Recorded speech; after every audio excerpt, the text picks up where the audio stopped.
We were studying the Medicinal and Toilet Preparation Act and हमने उसकी definitions, introduction और amendments उससे related हमने टॉपिक देखे। तो सबसे पहला था licensing process, plant requirement, layouts और जो हमने बॉन्ड और outside the bond, in bond and outside the bond किस तरीके से जो है प्रोसेस होती है, मैन्युफैक्चरिंग होती है, प्लांट की रिक्वायरमेंट जो वर्क करती है, ये सभी हम देख चुके हैं। नेक्स्ट टॉपिक जो हम इसमें देखेंगे वो है एक्सपोर्ट ऑफ अल्कोहलिक प्रिपरेशंस। तो टॉपिक है एक्सपोर्ट ऑफ अल्कोहलिक प्रिपरेशन, जो हमारे इंडिया में उसके लिए क्या रूल्स है, हमें क्या चीजें ध्यान में रखनी पड़ती है, वो हम अब देख लेते हैं। सबसे पहले हम देखते हैं कि जो प्रोसेस है वो अगेन टू पार्ट्स में डिवाइडेड है। सबसे पहला है अंडर द बॉन्ड एंड दूसरा है export of duty paid goods. तो हम पहले देखेंगे अंडर द बॉन्ड में क्या क्या प्रोसेस है। Person having bonded lab, if you are the person जिनका बॉन्डेड लाइसेंस है, बॉन्डेड मैन्युफैक्चरिंग का गुड है, can export under the bond. तो वो बॉन्ड के जो रूल्स एंड रेगुलेशंस है उसी को फॉलो करके जो है अपना प्रोडक्ट एक्सपोर्ट कर सकता है। जैसे कि सबसे पहले application in a triplicate copy. आपको सबसे पहले जहां पर भी आपका जो अमाउंट ऑफ गुड है उससे रिलेटेड सारी डिस्क्रिप्शन के साथ आपको एक एप्लीकेशन रेडी करनी है in triplicate, means you have to give 3 copies. आपको 3 कॉपीज में वो रेडी करना है और आपको किसे सबमिट करनी है, एक्साइज ऑफिसर को सबमिट करनी है। उसके बाद बाय लैंड, सी, एयर और बाय द पोस्ट और पार्सल मोड बताना है आपको। दिस इंडिकेट द मोड कि आप लैंड के थ्रू एक्सपोर्ट कर रहे हैं, सी के थ्रू एक्सपोर्ट कर रहे हैं, थ्रू एयरवेज एक्सपोर्ट करना चाहते हैं, और आपका पोस्ट पार्सल किस तरीके से जो है आपका पैकेज है वो डिलीवर होने वाला है। ये डिटेल्स आपको स्टार्ट करना है एप्लीकेशन से एंड आपको ये बताना है कि इसका मोड क्या है। उसके बाद you have to give separate application of each consignment. Consignment here is कि आपका एक बड़ा बैच है जिसमें नंबर ऑफ फॉर्मुलेशंस है, नंबर ऑफ प्रोडक्ट्स है, उसके कितने कंसाइनमेंट आपने रेडी किए हैं। अगर आपके एक ही प्रोडक्ट का, सपोज आपके कोई भी एक पेन किलर टैबलेट है सपोज बैच में, या जैसे हम अल्कोहलिक प्रिपरेशन की बात करें, सपोज आपका एक कोई टोनर है, आपका कफ सिरप है सपोज, और एक बैच के बाद अलग अलग कंसाइनमेंट में जो पूरा आपका पैकेजिंग लोड जो रेडी हुआ है वो जितनी बार आप एक्सपोर्ट करेंगे, ऐसा नहीं है कि पहला पूरा बैच जो आपने एक्सपोर्ट करा उसमें जितना भी अमाउंट आपका था एक बार आपने अप्रूवल ले लिया तो दोबारा आपको सेम प्रोडक्ट पे अप्रूवल नहीं लगेगा, ऐसा नहीं है। आपको उसके जितने कंसाइनमेंट रेडी करने हैं, से फॉर एग्जाम्पल हमने पहला बैच बनाया, पहले बैच में 100 थे, 100 बॉटल्स को डिलीवर करने के लिए आपने ये प्रोसेस फॉलो किया। अगेन आपका कुछ दिनों बाद जो है दूसरा बैच रेडी हो गया और अगेन उसमें 100 बॉटल्स है, तो again you have to make these formalities. तो ये आप हमेशा ध्यान रखिएगा।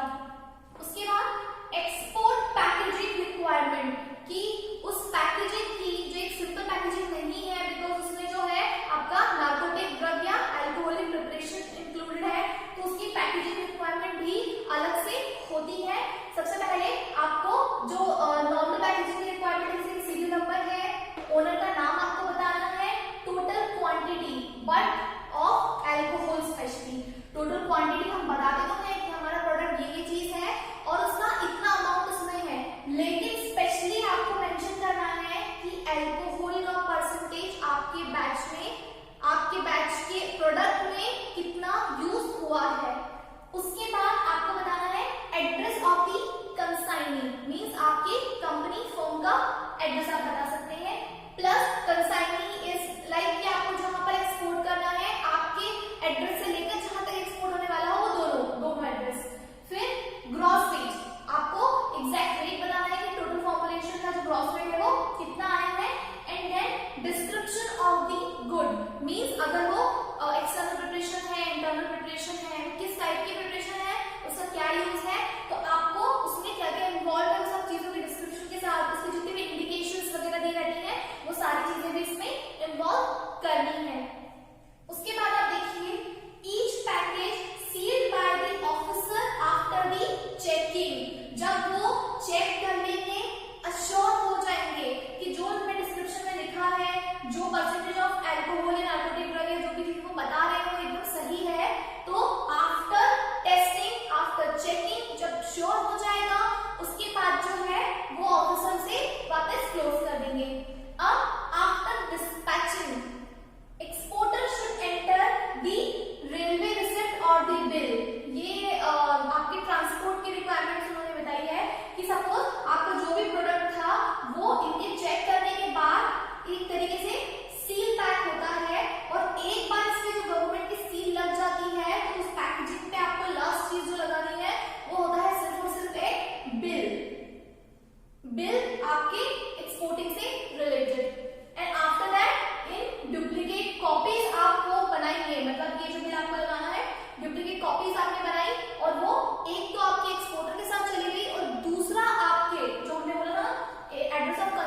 देयर आफ्टर जब उसका एक्सपोर्ट हो जाता है तब वो जो है कॉपी आपके पास वापस भेज दी जाती है। तो ये प्रोसेस हमने देखी अंडर दी बॉन्ड एक्सपोर्ट होने की। लेट्स सी कि हम export of duty paid goods का क्या इसका एक्सपोर्ट का मेथड है। सबसे पहले जो ओनर होता है नॉन बॉन्डेड का, बॉन्डेड तो हम देख चुके हैं, तो जो ओनर है नॉन बॉन्डेड लैब का, उन्हें जो है सबसे पहले एक प्रायर नोटिस बना के देना पड़ता है एक्साइज ऑफिसर को। It's like a permission that we have to shift the particular amount of product which is having so and so % of alcohol or whatever drug। तो आपको ये जो है 48 घंटे पहले जो है आपको एक्साइज ऑफिसर के पास पहुंचाना होता है। उसके बाद परमिशन आ गई कि हाँ आप इस चीज को एक्सपोर्ट कर सकते हो, अभी कंडीशन फीजिबल है, तो entire consignment present before the officer. क्या करेगा वो बोलेगा ठीक है हम आपका पूरा कंसाइनमेंट जो है आप भिजवा दीजिए, हम चेक करेंगे।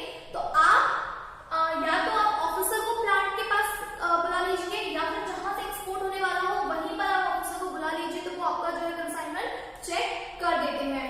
चेक करने के बाद क्या होता है, सैंपल निकाला जाता है। उन्होंने आपके बॉक्सेस को ओपन करे, आपके जो भी डिस्क्रिप्शन लिखी रहती है कि आपने इसमें क्या यूज करा है, इंग्रेडिएंट कौन कौन से हैं, उसके बाद उन्होंने क्या करा, उसमें से सैंपल निकाला।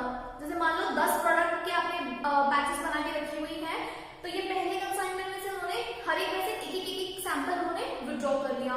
विड्रॉ करने के बाद उसका एनालिसिस किया जाएगा, analysis for the exact amount, for knowing the exact amount of alcohol. तो वो पर्सन चेक करने के लिए वो एनालिसिस लैब में भेज देंगे सैंपल को। उसके बाद रिपोर्ट आएगी, रिपोर्ट अगेन डुप्लीकेट में आती है। तो 2 रिपोर्ट्स जो रहती हैं वो दोनों रिपोर्ट जो है एक उसी कंसाइनमेंट पे लग जाती है, दूसरी आपके एक्साइज ऑफिसर के पास रहती है, जो लेटर ऑन जो है उसको जो ओनर है उनको दे देते हैं। आफ्टर कंफर्मेशन रिपोर्ट चेक कर ली उन्होंने, एनालिसिस का सारा उन्होंने देख लिया कि सब ठीक है, और उसके बाद उन्होंने क्या करा, उसको पैकेट को सील करना शुरू करा। सेम इसी की तरह क्या होगा कि आपका ये नंबर ऑफ बैचेस इसमें रखे हुए थे, इन्होंने इसको जो है सील कर दिया, है ना। गवर्नमेंट की सील लग जाती है पैकेजिंग के बाद। ये होती है tamper proof. What is tamper proof? Tamper proof का मतलब ये होता है कि ऐसी सील कि अगर आपने उसके साथ कोई भी छेड़खानी करी, अगर आपने उसको निकालने की, हटाने की, उसको खोलने की कोशिश करी, तो वो दोबारा कभी नहीं जुड़ती।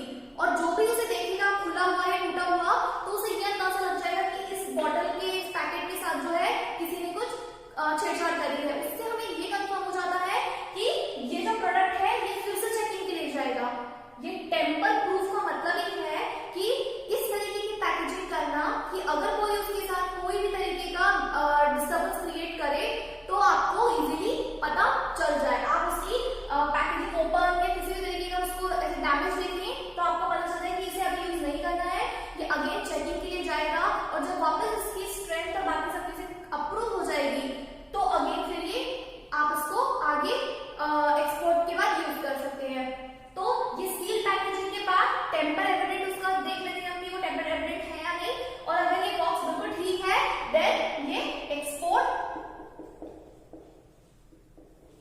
कर सकते हैं। तो ये था बॉन्डेड और नॉन बॉन्डेड का जो एक्सपोर्ट का है एक सिंपल प्रोसीजर, ये समझने के लिए कि किस प्रोसेस से वो किया जाता है। बस बॉन्डेड में ध्यान रखिएगा कि बॉन्डेड लैब की जो बेसिक रिक्वायरमेंट्स है जो डिपेंड करती है ड्यूटी पे करने पे,